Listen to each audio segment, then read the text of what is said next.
Right, folks, we're doing something different today. We're going for the all-weather finals at Lingfield. Alan, as you can see, we're man light, but you're still on trip, which is good. Yeah, it's good, Ryan, to just do something a wee bit different. It's all weather Friday. We're normally at Dundalk, so we'll take over Lingfield today and see can we get a couple of winners for the followers. Yeah. We'll start with 2 o'clock. Sure. Do you want to belt away for 2 o'clock? Yeah, actually, I'm going for one of the outsiders here, Island Brave. I'm actually very surprised at the price, 14-1. He finished ahead of Rainbow Dreamer and Astralis in a qualifier for this at Newcastle back in December. Then he was fourth to Karen Wennon last time, again at Newcastle. And Karen Wennon would be a good enough yardstick for these 2 mile races.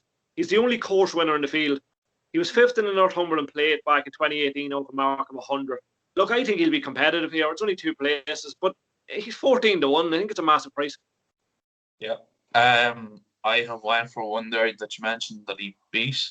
I went for Rainbow Dreamer, Martin Harley and Alan King.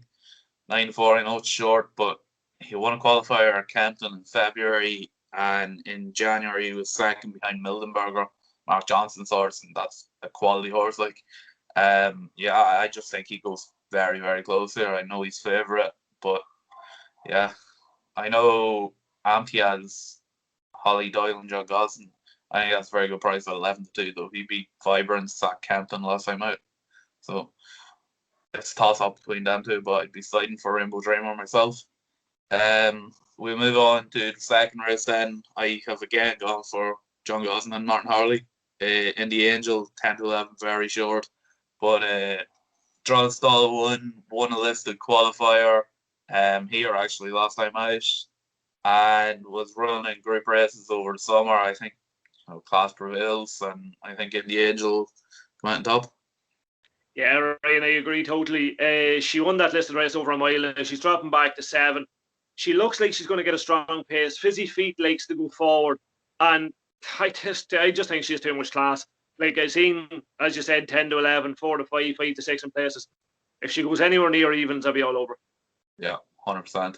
The third race was familiar face for us anyway. Harry's Bar, Aidan McGuinness, and Holly Doyle's riding it as well, so it's a good jockey boot. Harry's Bar beat Speaking Colours at Dundalk comfortably before going out to Riyadh. Was poor last time, but was stepped up and tripped a mile. Steps back down 6 furlongs here. Came third that day behind San Andreas, who's really a Dundalk specialist. With Holly Doyle riding, I think 13-2 is great, Holly.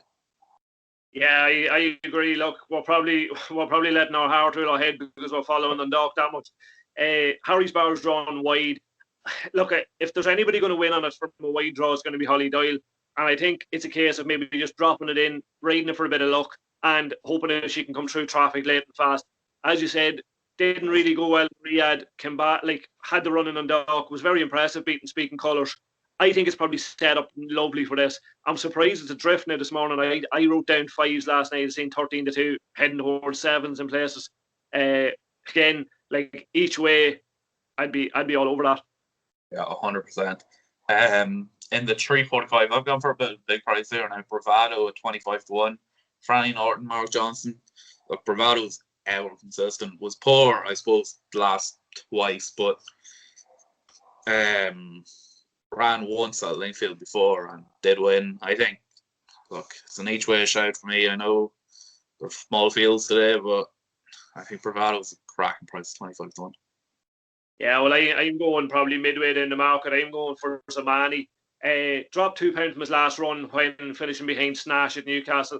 The thing I've kind of followed this as a 2-year-old, like Sharp Tracks, was second in the Red Car 2-year-old trophy, was second at Chester, and then was third to Lipizzaner of Aidan O'Brien's in a list at Doncaster.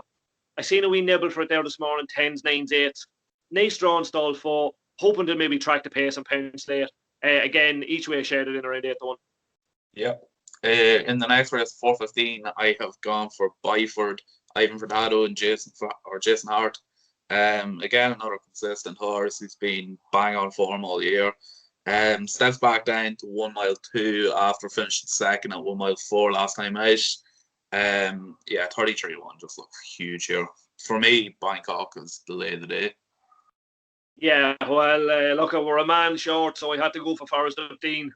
It wouldn't be. He had to get a mention somewhere along the line. 2-1, I think, is a big price. impressive in the Winter Derby last time out, off 106, now up to 107. Look, at Bangkok has been on his travels, much like Harry's Bar, went to Riyadh. That could have took a lot out of him. Forrest Dean has been on the improve on the all-weather. Like, look, it started off a mark of 83 in a handicap back in February 2019. He's now up to 107. Like, for me, John Gosden team in flying form. John and Teddy Gosden, actually. So, like, I can see this going very close. As you say, Bangkok lay today. I'd be happy to lay it with Forrest Dean. Yeah, 100%. At least we're in agreement on that. The 445, I've gone for a bit of a strange horse here. Mums Tipple, Richard Hannon and Sean Levy, 4-1. Won well last time out in a listed race at Wolverhampton. Won by about 3 lengths, I think it was. Steps up the 1 mile here for the first time. Usually running over 6 furlongs, 7. Ran 7 last time and 1. Yeah, look, hasn't really been the same horse since that win at York, but seems to be getting back on the form now.